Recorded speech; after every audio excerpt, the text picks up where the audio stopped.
ছুটিতে শেষে আমার প্রবাসী ফিরে যাব ইনশাআল্লাহ। এর মধ্যে সাংবাদিক বৃন্দ, আমি একজন প্রবাসী, দীর্ঘদিন যাবৎ প্রবাসে কাতার থেকে ব্যবসা বাণিজ্য করে পরে আমার মাথায় মতিবাগে কোপ মারে।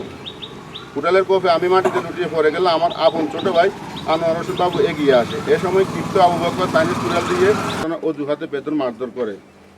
পরে বিষয়টি নিয়ে বিচার চেয়ে ভুক্তভোগী গৃহবধূ সালমা আক্তার লাখি সমাচারে গ্রামবাসী অতিষ্ঠ।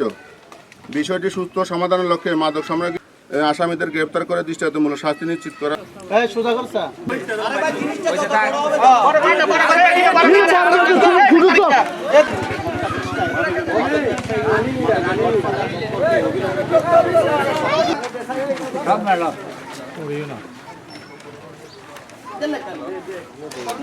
तुमने भाई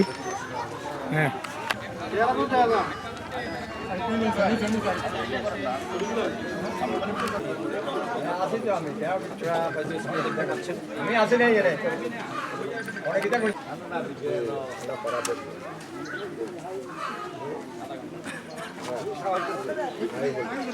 গ্যাস পরে হেলে খা রেছেন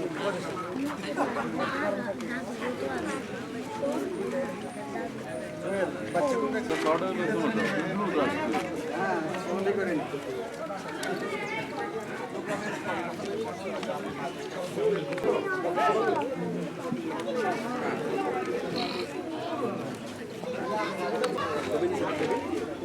বেশি করে